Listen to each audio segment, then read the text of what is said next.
E é assim que começamos mais um episódio do Lore of Metal com este vosso amigo, como estão? Neste magnífico domingo, dia 28 de janeiro de 2018. Como estão vocês todos? Se tiverem a ver agora, como é que estão? Se não tiverem, podem ver depois mais tarde. Estará no site do World of Metal, a quem desde já agradeço todo o apoio que têm dado desde o início do programa.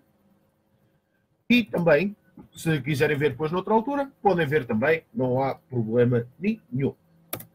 Mas, razão pela qual eu decidi começar este programa neste magnífico domingo, já que é um bocadinho de tanto sol, mas, no entanto, é porque já tenho feito alguns vídeos sobre álbuns atuais, como foi o caso de Summoning, como vai ser o caso também de Orphaned Land, Unsung Prophets, que também será feito o review aqui neste canal e neste programa também. Mas, se há coisa que também gosto de fazer, é sobretudo reviews históricos, estar a falar de álbuns antigos que têm um grande impacto ainda hoje no mundo do metal. E se estivermos a falar de bandas extremas, neste caso black metal, já foi feito de Mysterious Dawn de Satanás. Provavelmente no futuro irei fazer possivelmente um review de, vamos ver, Under the Sun of a Funeral Moon de Dark Throne, ou outros. Se quiserem que eu faça algum comentário sobre um review de um álbum assim mais ou menos histórico, deixem os vossos comentários. Estarei sempre apostos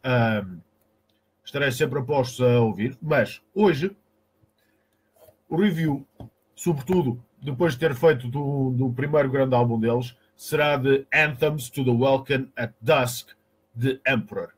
Para quem não conhece, Emperor é uma banda de black metal norueguês que começaram no início dos anos 90, onde incluíam já membros como Ishan, Samoth e muitos outros, cujas suas fotografias podem ser vistas aqui. Ishan, Samoth e muitos outros. Depois de terem lançado aquele que é considerado uma das melhores demos para o género de black metal, chamado Wrath of the Tyrant, em 1992, eles acabariam depois por lançar, em 1994, aquele que seria, para muitos, considerado um clássico no género, chamado In the Nightside Eclipse, cujo vídeo foi dos primeiros que eu fiz e ainda hoje digo que merece a nota mais alta de 10 em 10, porque é um álbum fantástico e transcendeu géneros, estabelecendo também outros novos. Vamos ver agora onde é que este álbum de 1997, Anthems to the Welcome at Dusk, ainda por cima esta sendo a edição especial, onde inclui para além das 8 músicas originais que saíram no Anthems, incluíam mais 3, que também foram depois adicionadas, incluindo uma ao vivo incluindo a versão ao vivo de Loss and Curse of Reverence. Mas, no entanto, será que Anthems... Muita gente diz que Anthems at the Welcome at Dusk é exatamente a continuação daquilo que In the Nightside Eclipse era. Se o primeiro álbum de 94 era exatamente aquela fundação para um género que depois se viria a traduzir por black metal sinfónico, se aquilo era a fundação, será que Anthems tem exatamente a mesma estrutura para aguentar com o seu primogênito? A resposta é sim. Anthems to the Welcome at Dusk, também podem ver aqui a capa do álbum original, aqui está ela. Anthems to the Welcome at Dusk é uma excelente continuação àquilo que In the Nightside Eclipse começou. E como foi dito, black metal sinfónico, apesar da conotação mais ou menos negativa que possa vir a ter, sobretudo depois das bandas que fizeram desse género algo mais rentável em termos comerciais, como Dimmu Borgir e Cradle of Filth, mas se há bandas que começaram com esse género antes, foi sem dúvida Celtic Frost, sobretudo com o álbum de To Megatherion, onde já se iniciava isso. Opera 9 de Itália, que também é uma ótima banda, ao qual depois deixo aqui algo para ouvirem. E já para não falar também de Emperor. Anthems to the Welcome at Dusk, como disse, foi um álbum lançado em 1997 pela Candlelight Records, a editora austríaca, onde Emperor ficou desde o seu início. E também notava-se também já uma certa alteração em termos de formação.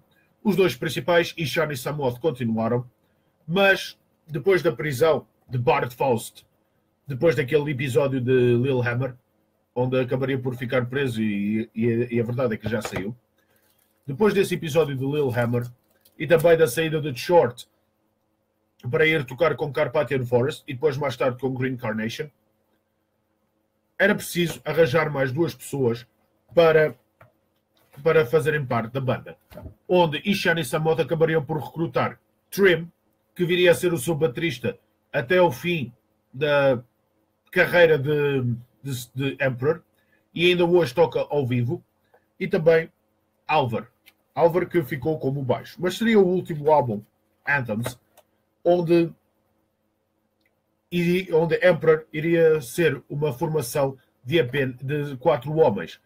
Quando depois saíram os outros álbuns como Novo Equilíbrio, Prometheus Prometheus, e já para não falar dos álbuns ao vivo como Imperial Live Ceremony, passariam a ser sobretudo um trio, apesar de ao vivo eles continuarem a ser um quarteto, quinteto, onde depois também iriam adicionar um teclista. Agora, Anthems to the Welcome at Dusk começa com uma parte mais de spoken word, por assim dizer, com Alvastar The Oath. Dá uma ótima continuação depois à primeira rajada, por assim dizer, que se chama Ye Encantropon, onde começamos já a notar mais a voz de Ihsahn, que continua fantástica desde In the Night Side Eclipse, e não esquecer que passaram 3 anos, de 94 a 97, entre os dois álbuns. Depois, aquela que é considerada por muitos a melhor música deste álbum, chamada Thus Spake the Night Spirit, o que, para ser honesto, sobretudo num álbum de Emperor, e apesar desta banda ser para mim a melhor em termos de black metal, sem desrespeitando depois, claro, as pessoas que gostam também de Inquisition, Mayhem, Dark Throne, Dissection e muitas outras, ao qual eu também gosto, Burzuma e mais ou menos, mas Emperor será sempre para mim a minha favorita. Respeitem a opinião, que eu respeito também a vossa. Mas, apesar de Thus Spake the Night Spirit continuar aquela vertente mais fantástica de Emperor, sobretudo, mais uma vez, juntando a parte orquestral, que é, sem dúvida, fantástica, e também uma pequena curiosidade. Depois de ter falado já de Encantropium, que é o nome da primeira música, uma pequena curiosidade é que o riff de abertura dessa Encantropium era um riff que foi utilizado numa música de Mayhem, ao qual Ihsahn acabaria por dar algum crédito a Euronymous. E, independentemente da opinião que tenha sobre Euronymous, não desrespeitando aquilo que ele fez, sobretudo pelos Mayhem, mas não vamos dizer isto, porque senão já estaria E depois o álbum continua também com outras grandes músicas como Enscrolled by Chaos, a própria Loss and Curse of Reference, que foi a única música de qual fizeram um videoclipe sobre isto, já que Emperor também não eram conhecidos por fazer muitos, sobretudo In the Night Side Eclipse, os únicos videoclipes que se tem são fan-made, são feitos pelos fãs, ou são AMVs utilizando animes, o que também não é nada má ideia. Mas aquilo que começa com Alvastar e continua também com With Strength I Burn também, acaba por se transcender para aquela que eu considero a minha música favorita deste álbum, que, por assim dizer, é instrumental, mas é um final fantástico para aquilo que representa Emperor e que representa Anthems to the Welcome at Dusk. A instrumental, música número 8 no álbum a instrumental, música número 8 da parte original de Anthems, chamada The Wanderer. The Wanderer é uma música, sem dúvida, ambiental, atmosférica e uma coisa que, se há algo que Ronnie James Dio tinha razão em dizer, é a música também pode deixar as pessoas utilizarem a sua imaginação. E com The Wanderer é sem dúvida daquelas músicas que uma pessoa pode utilizar a sua imaginação, imaginar-se naqueles bosques da Noruega, dos países nórdicos, utilizar a sua imaginação literalmente para pensar na sua atmosfera. Já fica aqui também a música, se depois quiserem ouvir mais tarde. Mas, para mim, sem dúvida, apesar deste álbum estar recheado e bem recheado de temas fantásticos, Wanderer para mim é sem dúvida a melhor faixa deste álbum inteiro. Já falei da melhor faixa. Pior faixa que existe neste álbum, não há nenhuma. Não tem nenhuma faixa aqui que se considere filler. Não, é sem dúvida um álbum que eu recomendaria a qualquer um que quisesse ouvir os dois primeiros álbuns de Emperor, até mesmo a demo Wrath of the Tyrant, também poderia recomendar. Apesar da Wrath of the Tyrant ainda ser uma cópia algo mais raw, ainda mais cru daquilo que viria a ser Emperor nos dias mais tardios. Mas recomendaria Anthems to the Welcome at Dusk a qualquer um que quisesse ouvir metal mais extremo, sem dúvida alguma. Esse, In the Night Side Eclipse, também se quiserem ouvir coisas mais extremas, A Storm at the Light's Bandit Section, qualquer um da trilogia original de Darkthrone, que começa com Blaze of the Northern Sky e termina com Transylvanian Hunger. The Mysterious Dawn of Satanás até certo ponto, apesar de gostar um bocadinho mais de Death Crusher. Mas, da mesma forma que eu disse que as classificações que se dão a algumas bandas, que apesar de exageradas, o hype pode não ser assim bem recebido, mas neste caso é diferente. Os dois primeiros álbuns de Emperor transcenderam aquilo que viria a ser o metal extremo. Depois, muitas outras bandas passaram a utilizar isso. Bandas como já foi dito, Cradle of Filth e também Timo Borger, onde elevaram a parte orquestral, a parte sinfónica para outros níveis e fizeram com que o black metal se tornasse bastante comercial, sobretudo com músicas como Nifanthimin, From Cradle to Enslave, Progenies of the Great Apocalypse e até mesmo Puritania. Mas o que é bom mencionar é que Emperor, apesar de muitas vezes não ter o merecido reconhecimento e ainda hoje ser daquelas bandas que ainda divide opiniões em alguns círculos de metal mais extremo, para mim Emperor é sem dúvida uma das bandas que atingiu aquela perfeição em termos musicais. Não só combinando a parte extrema, que era muito conhecida do black metal, como também unindo-se à parte mais sinfónica, que tinha sido iniciada por bandas como, por exemplo, Celtic Frost e também Opera 9. Apesar de Opera 9 também serem um bocadinho contemporâneos de Emperor. Mas, no entanto, não são muitos os 10 em 10 que costumo dar, e o último que dei foi, sem dúvida, In the Night Side Eclipse, e até mesmo nem sequer dei a um daqueles álbuns que eu considero um dos meus favoritos de sempre, Blind Guardian, Nightfall in Middle-earth, apesar de ter dado quase. Mas, se há outro 10 em 10 que merece ser dado, e sem dúvida altamente recomendado para todos aqueles que queiram ouvir uma vertente mais sinfónica / extrema do metal, Anthems to the Welcome at Dusk, juntamente com In the Night Side Eclipse, é daqueles álbuns que daria outra vez 10 em 10 e dou sem dúvida alguma. Por isso, Emperor, In the Night Side e Anthems to the Welcome at Dusk.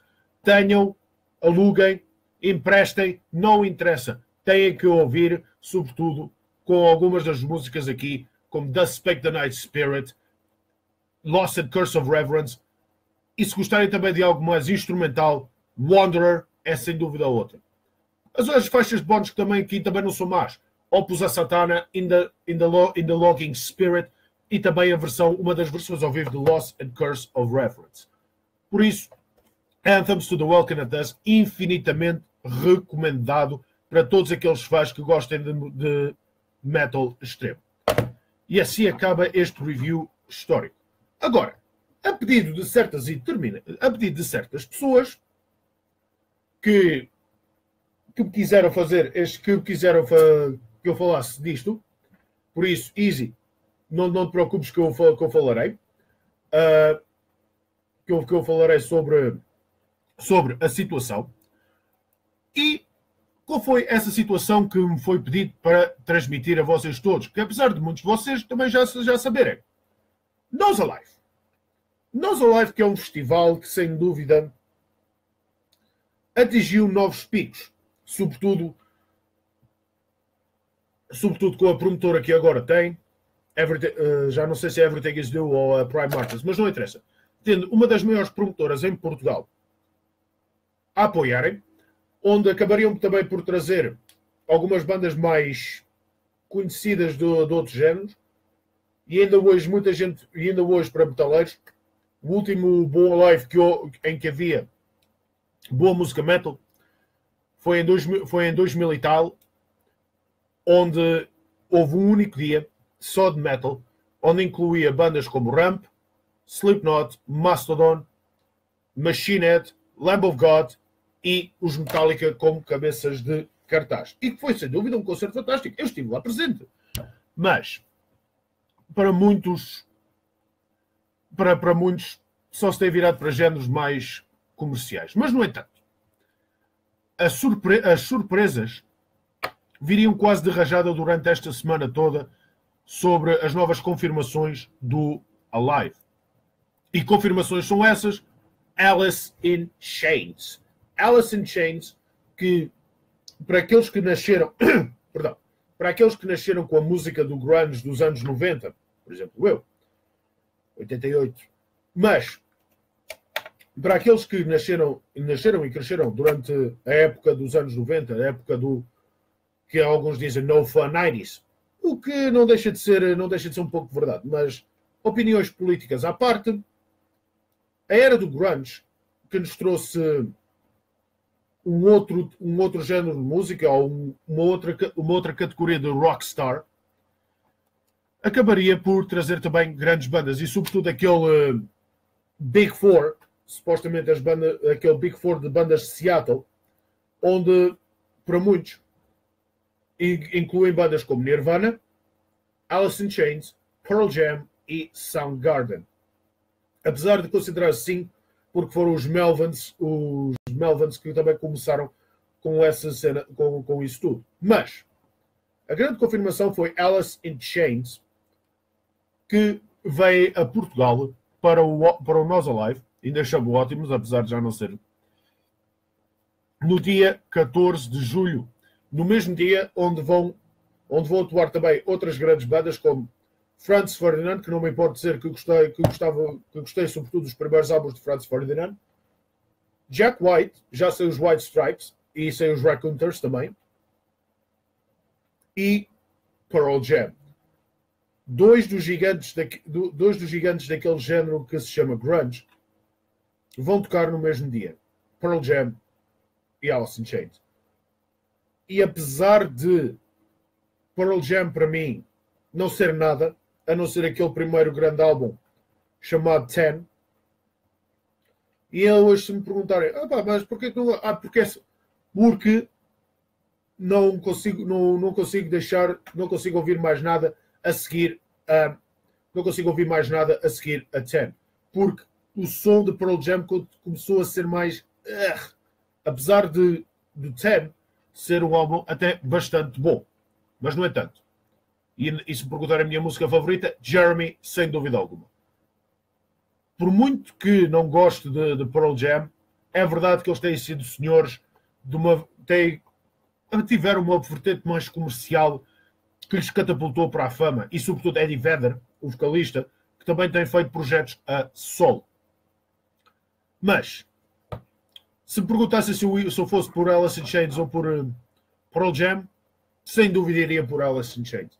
Alice in Chains, que sempre conseguiu incorporar uma vertente mais metal ou mais roqueira àquilo que seria o som do grunge. E há álbuns como Jar of Flies, Dirt e muitos outros. E já agora também para falar de músicas icónicas como Man in the Box, Angry Chair, Rooster e Wood também, que apesar de já não gostar dessa música, a única razão porque eu não gosto do Wood é sobretudo a constante rotação que tem tido em canais como MTV, VH1 e só música quando ainda dava e muitos outros. Não desrespeitando os Alice in Chains, nem o Lane Staley, o Rest in Peace, nem o fantástico guitarrista, nem o grande guitarrista Jerry Cantrell e o baterista Sean Kinney, que são os únicos membros que são até agora os únicos membros originais vivos. Lane Staley morreu nos anos 90 e em 2000 e poucos Mike Inez, o baixo original, também tinha sido morto. Mas Alice in Chains, sobretudo com álbuns bastante recentes como Black Gives Way to Blue, mostram que ainda são relevantes e continuam a obter essa componente metálica no seu género.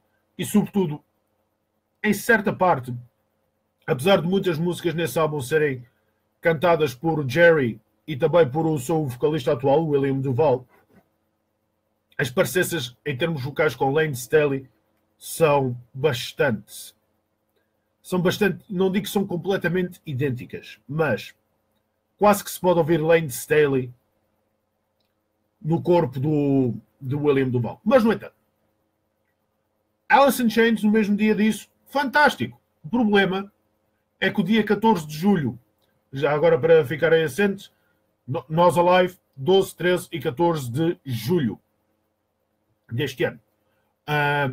O problema é que o dia 14 de julho já está esgotado.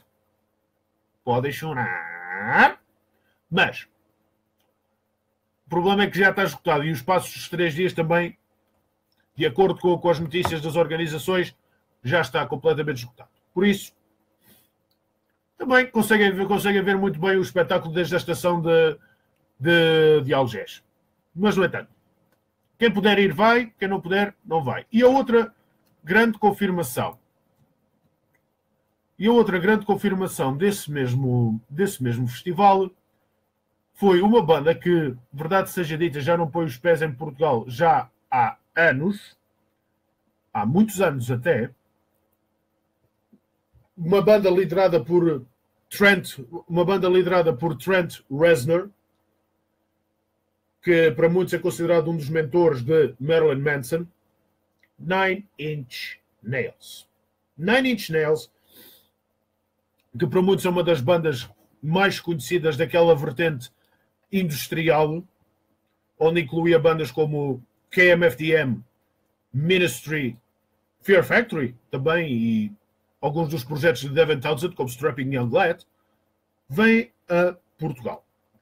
E vão a Portugal também ao What Is Alive no dia 12 de julho.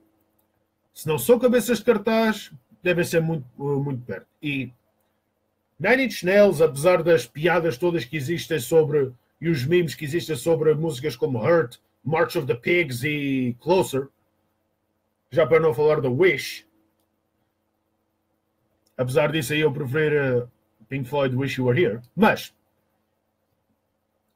apesar de tudo, Nine Inch Nails é outra das bandas que, apesar de não terem feito grandes lançamentos nos últimos anos, ainda se tem mantido com uma certa relevância. E a verdade é que ainda hoje há muitos fãs de Nine Inch Nails cá em Portugal que desejam ver essa mesma banda. E por isso, eis o vosso desejo, Nine Inch Nails, 12 de julho, no Nós Alive. Já ia dizer outra vez ótimos, mas é a mesma coisa que o Pavilhão Atlântico, hoje em dia é considerado Altice Arena, mas eu ainda chamo o Pavilhão Atlântico. E se não gostam, olha, não mudasse o nome. Mas duas grandes bandas que vão a 2 dias diferentes a um festival, apesar de não ser um festival que eu vá com muita frequência, para isso eu prefiro ir a Vagos Metal Fest, e o voo aqui ainda não mostrou nenhum sinal de atividade, mas também com a organização agora mais focada em outros eventos como os Metallica, Ozzy com Judas Priest, e também agora esse festival agora que vou trazer cá a Portugal, Kiss, Megadeth e Scorpions, é normal que não se tenha ouvido falar muito de VoaFest. Mas, no entanto, vamos ver o que é que sai daí. Agora, outras notícias que também estão a dar que falar. Vagos Metal Fest já começou a organizar os primeiros warm-ups desse mesmo festival. E 2 dos warm-ups que já estão marcados estão para dia 10 de fevereiro no Stairway Club em Cascais, com bandas como Frantic Amber, Expel the Grace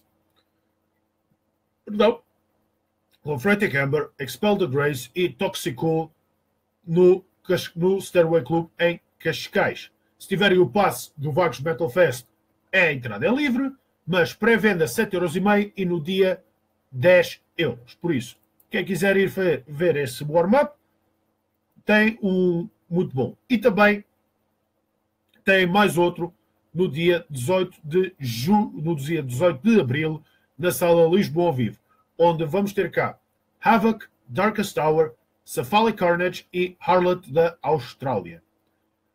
No preço de valor promocional, 17€. Por isso, a organização do Vagos já começa a anunciar todos os warm-ups, e vamos ver o que é que vão sair daí. Por isso, e esta notícia, e agora terminamos também com uma notícia que esta para mim já é algo que fãs como eu já andamos a pedir há imenso tempo. Dimmu Borgir, independentemente daquilo que se diga sobre a banda, Chagrat, Silanos, Galdar, que ainda hoje digo que não deviam ter mandado embora duas grandes peças dessa mesma banda, como como Vortex e também Mustis, mas no entanto, finalmente, ao fim de quase 8 anos, depois do último lançamento deles, Abracadabra, e opiniões mistas sobre esse mesmo álbum, apesar de, para mim, da era moderna de Dimmu Borgir, o seu melhor álbum ser o que veio antes de Abracadabra, Insorti Diaboli, mas ao fim de quase 8 anos, sem lançamentos nenhuns, Dimmu Borgir vão lançar o seu novo álbum, Aeonian.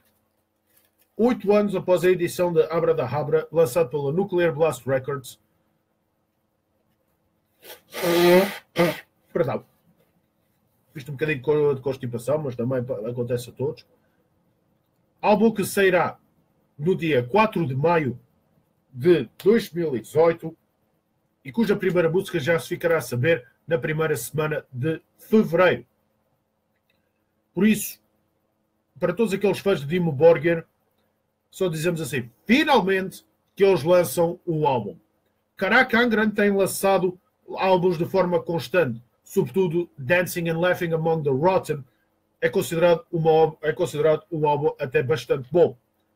Cryptomania, The Cradle of Filth, que também saiu no ano passado, mostra quase um regresso às origens da banda de Danny Filth, apesar da voz dele já ter sido melhor.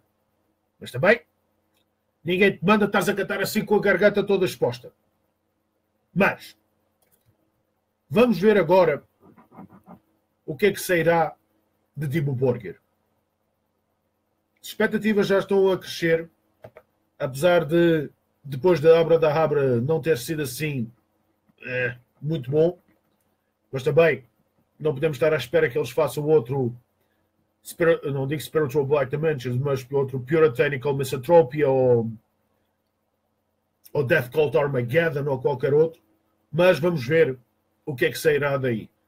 As expectativas já estão bastante altas, as expectativas já estão a crescer, não digo de forma rápida, mas estão a crescer e a crescer bem, por isso vamos ver o que é que sairá daí. E também já agora, outra banda para aqueles fãs de uma outra banda que por acaso nunca gostei assim muito, chamada U2, mas conheço imensas pessoas que são grandes fãs dessa mesma banda.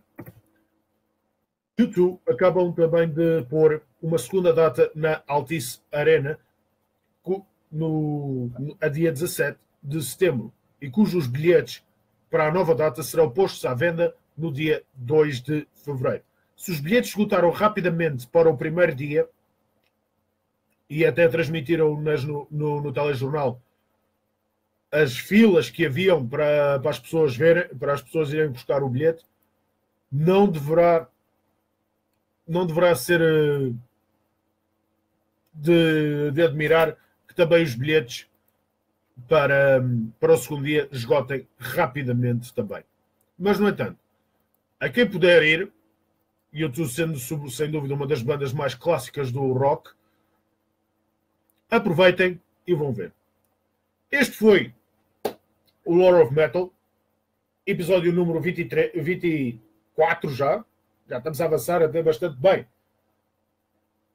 Pode ser que ainda faça mais um de versão especial para fazer o review de Unsung Prophets de Orphaned Land.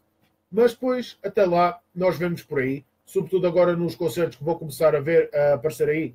Nomeadamente Rotting Christ e Karakangran, Nihil e Terrorizer e muitos outros. A todos vocês, muito obrigado.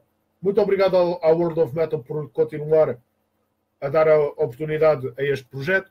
E a todos vocês, stay safe, respect yourselves, listen to heavy fucking metal e nós vemos por aí. A todos vocês, tchau e um bom domingo.